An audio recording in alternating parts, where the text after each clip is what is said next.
I don't remember ever even thinking to myself, my fantasy is the stage. It just was. I was so inspired by musical theater, like Guys and Dolls, the character, Adelaide. It was always hard for me, though, because I had such a powerful voice, but I would never get cast in those roles because I was a brunette.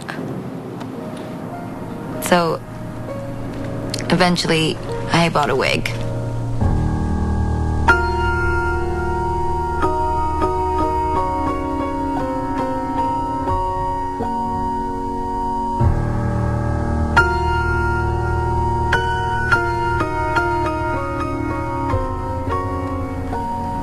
What was it like waiting for that audition? I knew that I had the best voice. It was just about the look.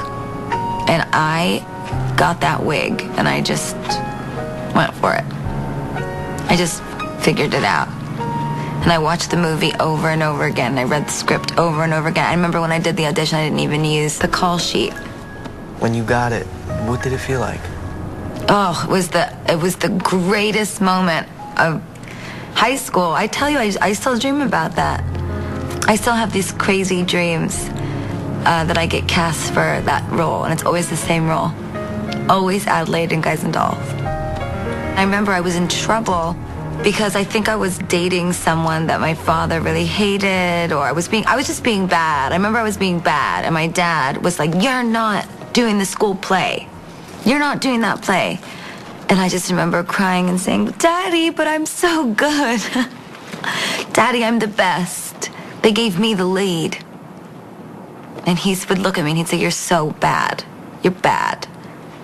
Were you really that bad? I was bad.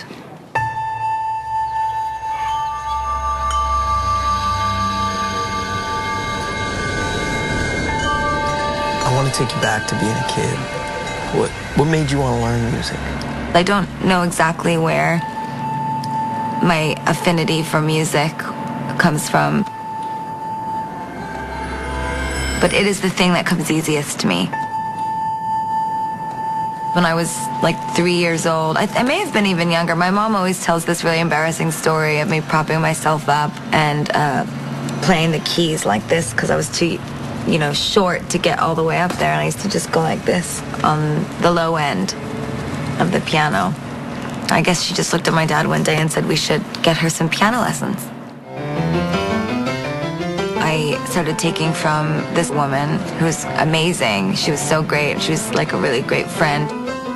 I didn't know this at the time, but she was actually a stripper. I remember I used to say, "Why do you have such long nails?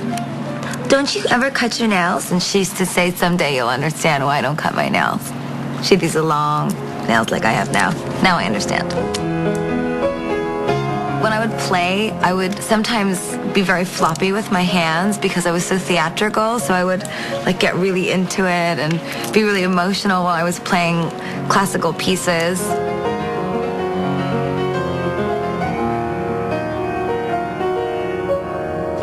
I had this one teacher that tied a string to my wrists, and I would play Hanon exercises. They're these really fast scales that go up and down the piano. And then she would put this Pink Panther action figure that we would balance the neck of the Pink Panther on the string, and I would have to play really evenly so that Pink Panther wouldn't fall off the string. I was really, really good at piano. So my first instincts were to work so hard at practicing piano, and I might not have been a natural dancer, but I am a natural musician. That is the thing that I believe that I'm the greatest at.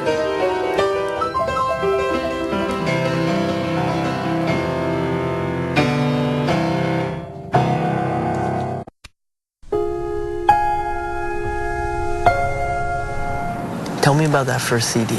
What was that first CD you bought? It was Green Day Dookie with my own money. But my parents got me Stevie Wonder, Signed, Sealed, Delivered, and the Beatles. There were 2 CDs, and they were given to me with a boombox, like little boombox, for Christmas when I was young. They could have chose anything but Stevie Wonder and the Beatles. I mean, it's totally their fault. Don't spoon feed me the Beatles and Stevie Wonder and Bruce Springsteen and Pink Floyd and Led Zeppelin and Elton John and expect for me not to turn out this way.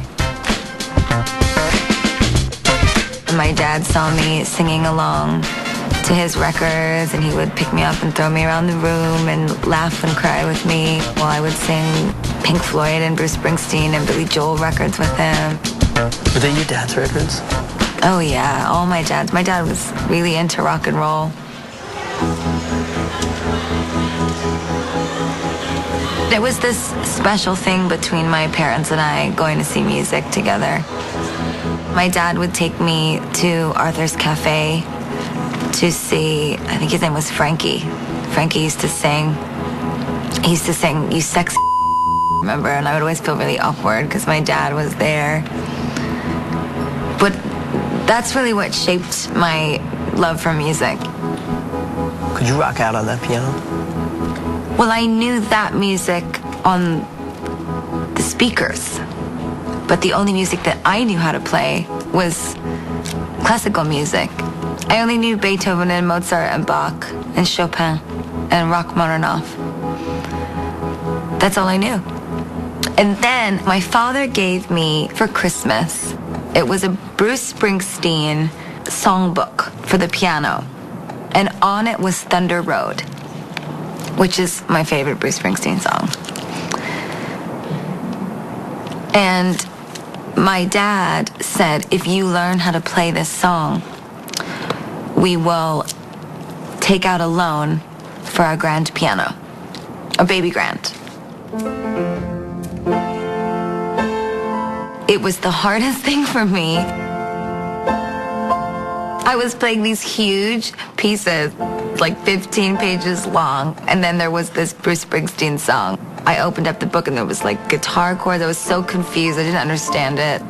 So I just started to read it.